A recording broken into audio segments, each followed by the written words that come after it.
Gino Barbaro, fantastic New York Italian name. Gino, welcome to the show, buddy. Thanks, Matt. What was your educational background? First kid to go to college in my family, graduated with a finance degree, worked for AIG. I worked in a cubicle. It was soul sucking. After that, I said, Dad, I can't do this. Let's open a restaurant. My father was an immigrant from Italy, moved to Brooklyn back in the late 50s, and we opened the restaurant back in 1994. There you go. There's the classic stereotypical Italian owning a restaurant with their family, but that's what I did. Is that what you did for your whole career? They didn't want me to go into the business, and now I know why. How am I going to feed 6 children through one restaurant that's making less money? I was stuck. For me to leave that whole negative feeling of being there, my mom telling me, you can't take risks, we have to stay small, that really hurt. I actually invested and owned 200 apartment units before she even knew I was partnered with my business partner, Jake. I was the pizza guy, but I didn't want to be the pizza guy anymore.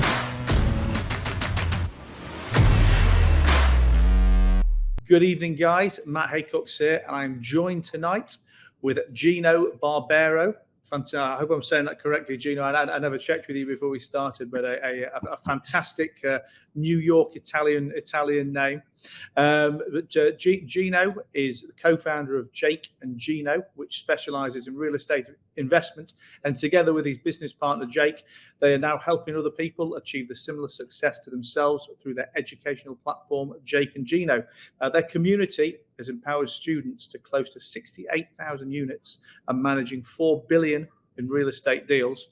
And Gino himself has a real estate portfolio with 2,000 multifamily units and $250 million in assets under management. We were having a little bit of a chat before we started to record live, and Gino's got some fantastic advice he's going to be sharing with his 3-step real estate investment framework he's developed.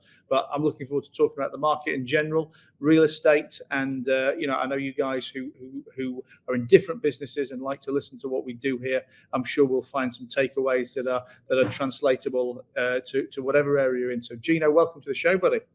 Thanks, Matt. And, listen, with your accent, you can say my last name any way you want. It would come out awesome. So, and I'm an Italian. If you want me to sing opera later, I can throw a little bit of opera in there for you. I've been singing for a couple of years. So I got to live up to the Italian heritage. Never knew I could sing. Started singing a couple of years ago. And, rest is history, my friend. How you doing? Man of many talents. We'll start with real estate, and we might finish off with a bit of opera. That sounds good. Listen, I didn't get into real estate, Matt. I was a small business owner. I owned a restaurant with my family. So there you go. There's the classic stereotypical Italian owning a restaurant with their family. But that's what I did. My father was an immigrant from Italy. He moved to Brooklyn back in the late 50s, and we opened the restaurant back in 1994. And I had that mom and pop for about 15 years, Matt. Is that what you did for your whole career then? I mean, what was your educational background? I went to college, first kid to go to college in my family, graduated with a finance degree, worked for AIG back in 1992 when AIG was a real company. I worked there for a year. Insurance guys, yeah? Yeah. I worked in a cubicle, and I said, Matt, I cannot do this shit. It was soul sucking. Reinsurance accounting is like watching paint dry. So I did it for a year. And then after that, I said, Dad, I can't do this. Let's open a restaurant. They didn't want me to open the restaurant. They didn't want me to go into the business. And now I know why, because it's one of the hardest soul-sucking businesses you could possibly do, running a restaurant. But when it's in your blood and your father's done it his whole life, you just think everyone else is doing it. I mean, working 60 hours a week, working on the weekends, working during holidays. And that's ultimately what drove me out. I've got a big family. I've got 6 children. So I missed a lot in that 15 or 20 years that I owned the restaurant. We were just talking about a couple of different things before we started recording. One of them was about business owners lying to themselves. And I know this is not exactly a parallel, but it just made me think that when you're talking about like generational family businesses and, particularly like, restaurants that don't make money, etc. I mean, is that quite let's say a family business mentality? You think that the different generations get dragged into the business, it doesn't perform, and I guess the next generation probably knows it doesn't perform. Everybody's living under stress, nobody's making any money, but nobody wants to disrespect the generation before. And do you think that's why some of these things are prolonged for so long? It's a great question. For me, we did great until 2008. I mean, we made good money. Then '08 came, and the restaurant business for me fundamentally shifted. Once you're competing with Grubhub, and you're competing with these other entities, the mom and pops can't compete. And I saw the writing on the wall. And it's interesting because I told my mom, I'm getting out of this restaurant business. She didn't believe me. I actually invested and owned 200 apartment units before she even knew I was partnered with my business partner, Jake. And I sat down with her one day in 2013. I said, Mom, I'm leaving this restaurant. And she was beside herself. I think it was part of her identity. I was the pizza guy, but I didn't want to be the pizza guy anymore. And I wanted to become honest with myself. I have 6 children. How am I going to feed 6 children through one restaurant that's making less money and I'm working harder? I didn't have the mentality of scaling. I didn't know how to scale the restaurant business. But ironically, within 5 years, I was able to scale the apartment industry with 1,500 units. And I was in that family business. And I don't want to call it a business. It became a job. Because a business is scalable, a business has systems and processes, a business has core values, has mission statements. Most small mom and pop businesses don't have that. And I was so guilty of that, and I was stuck. And for me to leave that whole, I don't want to say that whole negative feeling of being there, my mom telling me, you can't take risks. We have to stay small. That really hurt. And when I've met Jake, I said, I don't want to be that mom and pop investor. I want to be able to build I don't want to call it an empire, but 1,800 units in, 7 or 8 years for me is life-changing, was life-changing. So when did you buy your first piece of real estate? 2002, I bought a triplex with my brother right next to the restaurant. And that was my first taste, but beginner's luck. 2006, I met a man named Maserati Mike, who I like to call him Maserati Mike. He drove into the restaurant with a gold Maserati. I invested 172 grand with Maserati Mike. And I always say a man with money meets a man with experience, and the man with the experience gets the money, and the man with the money gets the experience. And I lost that 172 grand about 18 months later. And how? What was the deal? What went on? It's just like, when you get into any kind of business, I didn't know due diligence. I didn't know the underwriting. I didn't go look at the deal. I just thought of passive income. And there is passive income in the world if you do your homework on the front end. I didn't know what the homework on the front end was. I gave my money to this gentleman. Was he a dirtbag? Yeah, but you had said off camera, I had to take the responsibility. I'm the one who gave him the money. I'm the one who partnered up with him, and that money evaporated in 18 months. And, a year after that, I made another real estate mistake. I bought a strip mall in the wrong part of the town, in the wrong part of the market cycle. And Matt, that's when I just said to myself, I need to learn this real estate business. I want to get into housing. I like apartments. It's a basic human need. I like dealing with residents. And that's when I started, these mentorships back in 2008 and 2009. And that's when I met my business partner, Jake. He was what we call the drug rep. He was a pharmaceutical sales guy coming into the restaurant, taking out orders and going to doctors' offices and just, bringing food there and selling drugs to the doctors. And he was sick of his job because real estate was, the healthcare industry back then was shifting fundamentally in 2009 and 2010. So we partnered up in 2011. He moved to Knoxville, Tennessee, of all places. I didn't know where the hell Knoxville, Tennessee was back in 2011. New Yorkers know where New York, New Jersey, and Connecticut is. And when he moved down there, I said, take a look at the market. Let's figure it out. It took us 18 months to find the first deal. And in 2013, Jake and I bought our first apartment complex back in 2013. And that's specifically what you were looking for. You were looking for apartment complexes. Yeah, I didn't want to fix and flip. I didn't want to get into the single family space. I already had a job. I didn't want another job. I just said, if I can buy this first property, maybe refinance it, pull a little capital out, make some cash flow every month, proof of concept. Let's see how that works. And I had focused on that. And at the time, everyone's going to say, well, that was the right time to get into real estate back in 2011. And everyone was saying, you look at it now, but back then, GDP sucked. Unemployment was terrible. Rents back then for a 1-bedroom were $300 for 1 bedrooms. Now they're $1,100. The economy was in the toilet. You couldn't raise capital back then. The debt market sucked. So was it a good time to get into it? Yeah, if you had the mental fortitude. And the reason why I'm telling you this is right now, we are looking at the precipice of what 2011, 2012 were. So if you're thinking of getting into real estate, now actually is the right time to get into real estate because we're going to see asset prices resetting. We're going to see problems in the debt markets, and that gives people the opportunities that we haven't had the last couple of years. And tell me, what on that first apartment building that you bought, what was your criteria back then? Because I mean, it sounds very disciplined. Waiting 18 months, to find us. You must have had some very specific criteria, because I'm sure there's many trigger happy people listening to this who would have money burning a hole in the pocket for 18 days. To be able to sit it out for 18 months is very Warren Buffett-esque. Well, remember, I had the Maserati Mike story. I was already burned, so I already understood that I needed to be patient. I think the second thing was you have Jake Stenziano and Gino Barbaro, two Italians going down into East Tennessee. Y'all ain't doing business here. It took a little while to ingratiate ourselves with the locals. That's the first thing. The second thing is we really didn't understand the multifamily game. It was more of a broker relationship. And I think real estate really is relationship centric. And we didn't really create relationships until we found our broker, Rick Gentry. And he's the one who actually brought us our first deal. And to really be specific about criteria, we had talked off camera. We created our framework: buy right, manage right, and finance right. And when we bought this deal, we were looking for a deal that cash flowed. We were looking for anything 30 units and less. We were looking for a deal in Knoxville. Those were the criteria that we started out with, anything we could afford. And we actually had some seller financing, some creative financing on that very first deal. Now, as time has progressed, we've really built out the 3-step framework. But really, I think, Matt, the first thing that, anyone listening to this, if you're going to get into real estate, understand your goals. Use the word honesty. Be honest with yourself. If you're looking to do your first deal and you've never done a deal before, I would advise against doing 100 units. I would advise against putting millions of dollars. Think big and start small. Remember, I had the triplex back in 2002. I had a couple of deals that failed, so I already had some experience. So for us, 25 units for me on our first deal with Jake, I had me, Jake, and my brother Mark. There was 3 of us in the deal.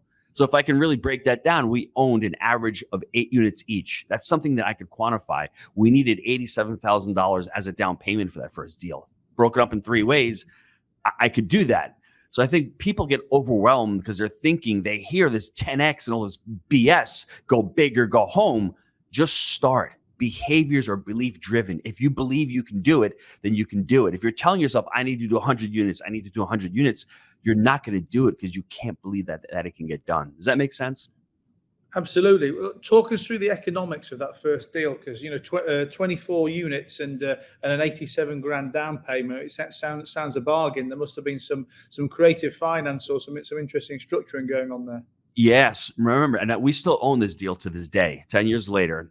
And I always tell people the middle class mindset tells us to save for an event. So at that time, I was saving for my kids' college in a 529 plan. I was saving for retirement. At that moment, I realized that I needed to save to buy an asset to pay for the event. So this asset currently today is producing about $9,000 a month in cash flow. Remember, it's 3 ways, so I get $3,000 a month. That asset has paid for my first child's college education. It's put my second kid through college, and I still own it. I've got 4 more to go. That one asset has been able to pay for that event, and I continue to own it.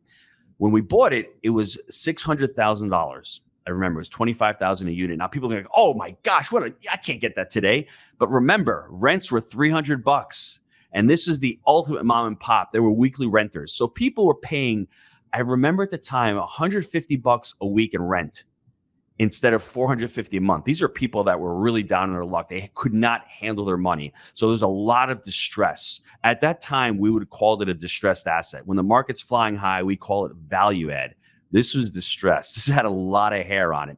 And I remember 80% down bank financing, 10% creative financing. The seller hold a 10% note, and we came up with 10%. So 10% of $600,000 is $60,000 plus closing costs. That's why I always remember that number, $87,000. And 18 months later, after we repositioned the asset, took care of it, cleaned it up, we pulled out, we refinanced $164,000. We put that money and we invested it into our next deal. And that asset today is probably worth $2.5 million right now. So we've been able to hold it. We've been able to manage it. And the reason why we've held it for so long, it's in an emerging market. It's an easy asset to continue to manage, and it's producing a lot of cash flow for us.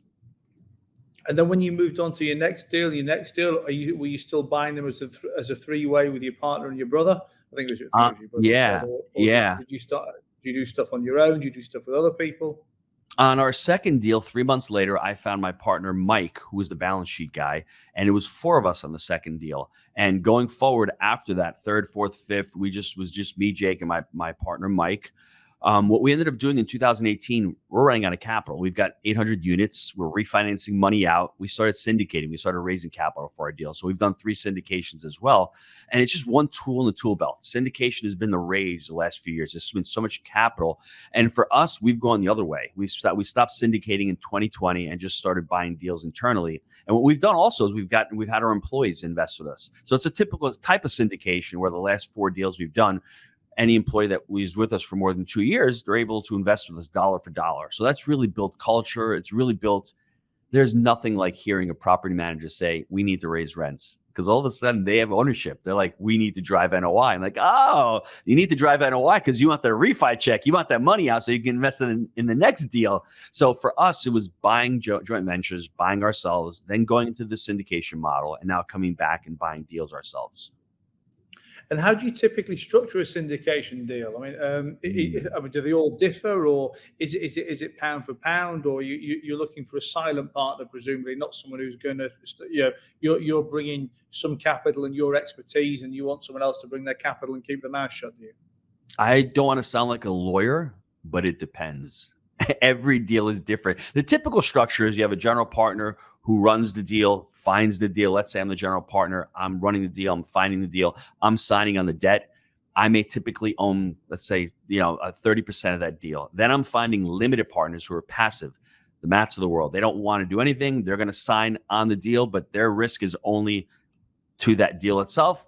They're going to contribute the vast majority of the capital. They may control 70%. So I get 30 as the general partner. The limited partners get 70. It may be 80-20. I mean, in the heyday, it was really, some people are doing 65-35, 60-40. It really depends upon the IRR, what the IRR is on the exit of the deal. And I know the answer probably again is it depends, but for that 30% that you're getting, 30, 35, whatever you do, are you typically not putting in a pro rate? You're not going to put 30% of the capital in for that. You're going to be putting nothing or a lot less. You're going to bring the debt and the other. Yeah, usually you don't. I mean, usually general partners don't put money into it, but what they'll do is they'll put money on the limited partner side. So it's a great way to get into a deal. You're getting acquisition fees on the front end as well. So as a general partner, let's say you're taking a $10 million deal down. You're going to charge what we call an acquisition fee, which may be 1% to 5%. So let's say we charge a 2% acquisition fee on a $10 million deal. The general partners would earn $200,000. Typically, banks like to see general partners have about 10% equity of their own money into a deal. So you typically have to put 10% in, but you typically don't have to have any money for that 30% ownership. You're doing all the work. You're taking all of the risk. You're managing this asset. Your 10% capital you would put in, that would go in as a general partner effectively. So you almost get 40%. Yeah, exactly. You would go on the LP side. I mean, people would say, well, that's not really fair. Unless you've gotten into the real estate business and understand the amount of work and the amount of risk and the amount of dedication that goes into it, being a limited partner is a good gig. On these deals, they typically structure a preferred rate of return, which we call a hurdle. The first X% of cash flow goes to the limited partners. So let's say maybe a 7 or 8% return. The first 8% goes all to the limited partners. Then anything after that, it's split up general partner, limited partner. Then at the end, when you sell the deal or you refinance the deal, proceeds get split certain way, whether it's 70-70-30, however the waterfall goes. And you're just trying to hit an internal rate of return at the end to make sure that the investors get that. And then however well you do, that's how the general partner makes money. So if you're only getting back 12%, general partners, if they're not performing on these deals, they may not get paid at the end. Does that make sense? So absolutely. So how did you go from buying your deals to educating other people? I retired from the restaurant and I didn't have a job. So I came down to Florida and I'm like, Jake, let's start buying in Florida. But I had seen in Florida the shift. I had seen the expenses. I had seen the asset prices. Even in 2017 and 18, just exploding. And I'm like, I couldn't make sense of these cap rates. I couldn't make sense of valuations. So I'm like, Jake, let's continue to buy in Knoxville. And at the time we started writing a book. And for us, it was probably one of the best things we did for our investing journey, because we actually learned the framework, we learned the model, and we became much better investors. And then all of a sudden we're starting a podcast, we're investing other brokers, we're building our brand. So, brokers would see us online and go, hey, Jake and Gino, I've got this deal for you. So I just started to want to monetize the brand. But after that, I'm like, Jake, this is friggin' awesome. People are sending us deals. People know who we are in the market. We're building credibility. And then from there, we started building a community. And I think I love the business. I love the idea of coaching others. I became a certified life coach. And to me, creating impact for others and creating that community was something that I truly love. I just really enjoy doing that. I enjoy seeing students leave their jobs. I think about 120 of our students so far have left their jobs to pursue real estate full time. That's what gives me, sole purpose. That's what gives me joy in life. It may sound crazy to a lot of the listeners, but once you become financially free and you buy another 100 units, it's a lot of fun. It's enjoyable. But when you can help others do it, and it is, for me, I love it. I truly enjoy it. And what does the educational program look like for your students? It's like a fixed term thing, or it's an ongoing mentorship and community, or you co-fund and find deals together? For us, we have something a little different than others. A lot of the educators in this space will start a community to be able to raise capital from their students. So it's a sort of like, hey, you know what? I'm going to join this, create this education, teach people how to do it. But then the students will be like, I don't want to do it. Let me give Gino money. We don't raise capital from students, but what we do is we have the community, ongoing, lifetime. We have about 5 or 6 internal events a year where students come together, they meet each other, they network. And, multifamily, like most other businesses in real estate, it's a team sport.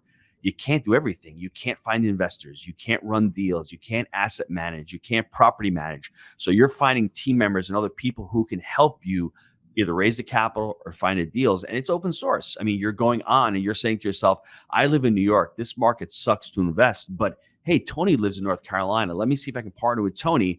I've got some money. Tony's got the boots on the ground. And that's how Jake and I started. Jake was the boots on the ground in Knoxville. I was living in New York. And I love that model. And being able to put people together and being able to have that group is where the networking and the accountability of the two of the hugest pieces you can have in the education space. So your framework of buy right, manage right, and finance right, that was something you developed for yourselves before the educational program, but now that is part of the framework and the structure that you teach. Can you elaborate on that? Absolutely. So Matt, you're going out, you're going to start buying a multifamily or even a single family home. The first part is the buy right. So when you're doing a buy right, you need to create your criteria. And what does that mean by criteria? The first thing is you need to select a market.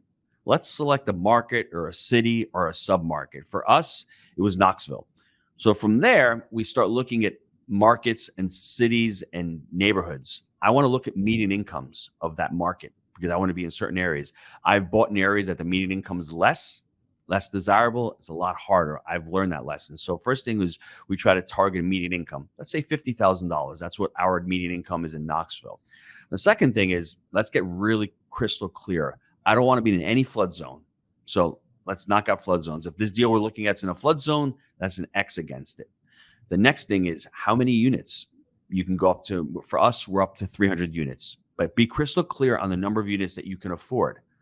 The next one is what's the unit mix? Do you like studios? Do you like 1 bedrooms? Do you like 2 bedrooms? We love 2-bedroom townhomes with garages because they're more of an apartment kind of living. The next thing is what's the age of the asset? Well, we like newer assets now in this part of the market cycle. So we're looking at 1980s and newer. The next thing is we like amenities in properties. We like washer, dryer, hookups. And the list goes on and on. So wherever you are, when you're buying a piece of real estate, understand what your buy right criteria is. So for us, real quick, when I'm talking to a broker, 1980s build, 250 units, median income of 50,000 plus. We love 2-bedroom townhomes. If you got washer and dryers, we love clubhouse, fitnesses. We like brick, pitch roofs. That's how you become really successful in this business, understanding the clarity of what kind of asset you want. Now, translate that into any business or any other real estate. Create the buy right criteria for what you're trying to buy or what you're trying to invest in. Then the finance right is where people have gone wrong in this part of the market cycle where they're getting the short-term bridge debt. And what happened if you got this short-term debt 2 years ago, it's coming due now. your exit was 4.5, but rates now are 8 and 9 in some markets. So you've just gotten completely crushed. So we like longer term fixed rate financing. We've been saying that forever. And that's why these assets have really exploded in price, because people are getting short term debt. They thought they were going to flip out of it, and they weren't able to flip out of it. So understand that longer term fixed rate financing works really well in our space. And then obviously the third component is to manage right. And even with the business, you're buying a business, great. You need to manage that business. You need to manage it for cash flow. You need to manage it for the operations of the business. So when you're putting all three of these together, that's how you're successful in this business. And I think one other thing that we made a mistake on, Matt, when we started out, we never thought of our exit strategy. And I think, private equity, and I really think that people are building businesses to exit in 3 or 5 years, understand they're building something and they have an exit plan. Well, most investors, when they first start out, they say to themselves, I need a deal. I need any kind of deal. They don't know what kind of deal it is, but they think they need a deal. But the second part is, well, what is your exit with this deal? Are you going to hold this deal for long term, like Jake and I like to do? Or are you going to hold this deal for 2 or 3 years, flip out, and then get into a bigger deal or a better deal or trade up, as we say in real estate? So understanding that 3-step framework and then understanding what your exit strategy is will make you so much more successful than just somebody going out there saying, I want to get into real estate and find a deal. You mentioned a couple of times 2-bedroomed townhouses. Yes. But you mean on a complex, so lots of 2-bedroom townhouses together. Yes. Yeah, excuse me. Yeah. And the problem is, a lot of assets have studios or efficiencies. In some markets, those work really well. But in Knoxville, they're really difficult, not only to rent, but just to keep them rented. They're transient. They tend to turn over a lot, and turnover costs tend to be expensive. So we'd like to have larger assets, 2-bedroom townhomes. It's because when a person rents a 2-bedroom townhome, it feels more like a house. They tend to stay longer. They're a better quality resident. Now, that first deal we bought that first deal had a 6-studio efficiency on it. So you can see how we've learned over the years to really change our criteria. And that asset works really well because we bought it for the right price point, but there's a lot of 1-bedrooms on there. There's a little bit more turnover, but we can deal with it because the price point that we're in just makes it work. And what is the whole concept for you guys of multifamilies, and why multifamily? Why not for individual units? So multifamily is it lends itself to scalability. I mean, when we first started, Jake was working as a pharmaceutical rep full time, and I was a pizza guy. Can you imagine buying 25 single family homes scattered all throughout the city? I mean, I couldn't imagine buying 3 or 4. That means you'd have to have 25 titles, 25 insurances, 25 tax bills. Our first deal, we had a 25-unit complex. It was contiguous, all in one location. It was so much easier to manage. You're basically buying 25 boxes. They're all very similar, a lot easier to manage. 3 months later, we bought a 36-unit. So within 3 months, we've got 60 units. Could you imagine 60 single-family homes all over the place? It'd be a freaking nightmare. I don't want to say impossible to manage, but it'd be very difficult to manage. Instead, having these assets in contiguous locations close to each other and all in the same parcel of land, it's easier to manage. And what I love about it is multifamily lends itself to scalability. You can start hiring. We hired after that second deal, we had resident managers, but on our third deal, we were able to hire full-time property managers. We were able to hire full-time maintenance techs. It's just much easier to scale the business plan with multifamily as opposed to doing single family. And how many different states are you in? We are actually just in 2 states. We had properties in Kentucky and in East Tennessee in Knoxville, and we're what we call keep it tight on those. Yeah, we're what we call vertically integrated. We manage our own assets, so you can do it either way in real estate. You can hire a third-party property management company, or you can, manage the assets yourselves. We didn't know any better when we started. We're like, we're going to manage our own assets. We're going to learn, right? And then just all of a sudden, Jake loved doing it. He was getting paid pretty good money to do it. And he decided, let's continue along. There's pros and cons. If you're managing your own stuff, you won't be able to scale as quick because you have to have payroll. You have to have infrastructure. If you're doing third party and raising money, you can scale a lot quicker, but you won't have the control. So it's either having more control or being able to scale a lot quicker. So we just decided, hey, let's focus on the profit of each complex as opposed to just scaling up and just getting a lot larger. And how are you seeing the market change? How are you seeing the economy change? Are you getting tail off in buy prices now? Are you finding units harder to rent? We have been able to close on 300 units in the last year, and for us, an excellent market for us to buy because you have these mom and pop sellers. They weren't selling a year or two ago. They weren't afraid of the market. They weren't afraid of the economy. They weren't afraid of all these wars going on. And now, if you have this motivated seller in real estate, which is what you need, if the seller's not motivated, you're not going to make a deal. And for us, we're seeing the motivation come back to these sellers. If they have to sell, great. And the other thing that I've seen is brokers are calling us back. We're actually having real estate brokers call back. They're actually asking us to put in offers. Whereas a year ago or 2 years ago, there was no motivation. There was so much money out there and there's still euphoria in the market. Rates were still low. There was still a lot of people getting into these deals. And one reason why there's less people getting into deals today is if I'm running a property right now and I'm in distress and I have investors and there's a deal that comes out, I can't go and raise capital for that deal because my deals that I have right now are not performing. And we're seeing a lot of that in the market right now. So a lot of these deals that are hitting the market, there's less buyers. And when there's less buyers, it's supply and demand. There's less demand for the asset and prices are dropping. But you're not scared about the future. You're buying for the long term. You're locking in long term finance, and you're happy to ride out any storm.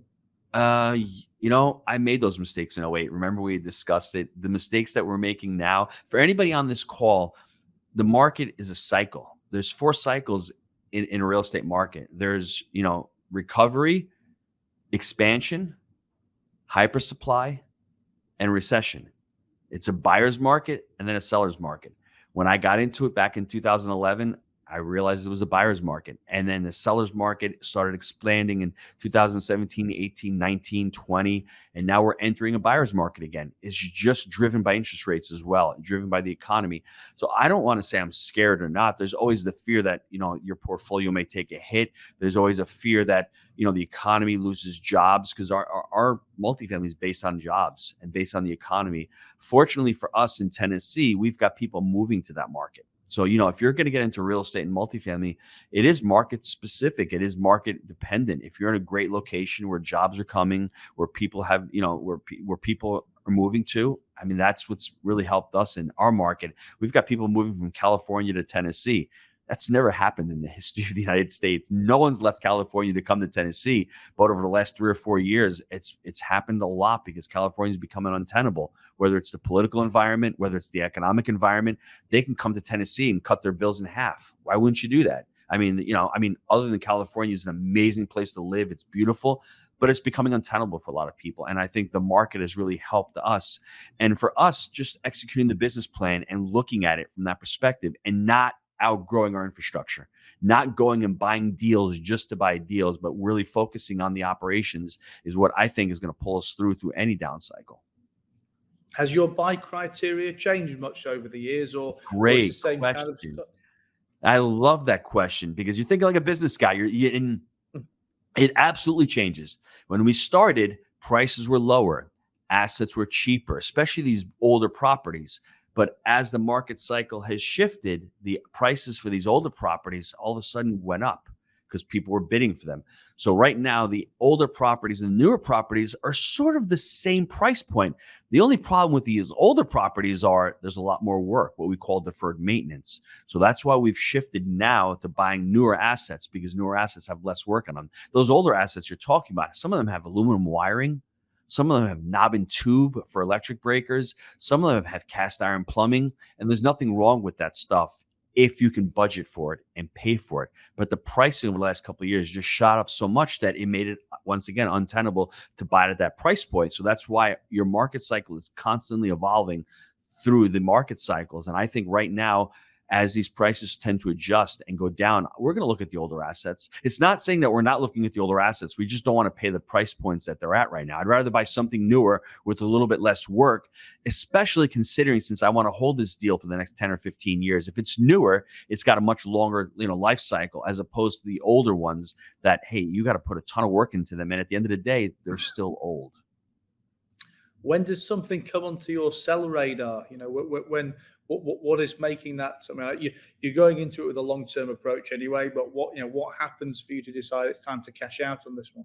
It's another great question. For us, it's one, functional obsolescence. We bought an asset that is just older, that has smaller units, we love central air conditioning in our units. It just attracts better residents. We've had, units that have in the window. We've sold those assets. An asset that had a good run up, but there's foundation issues.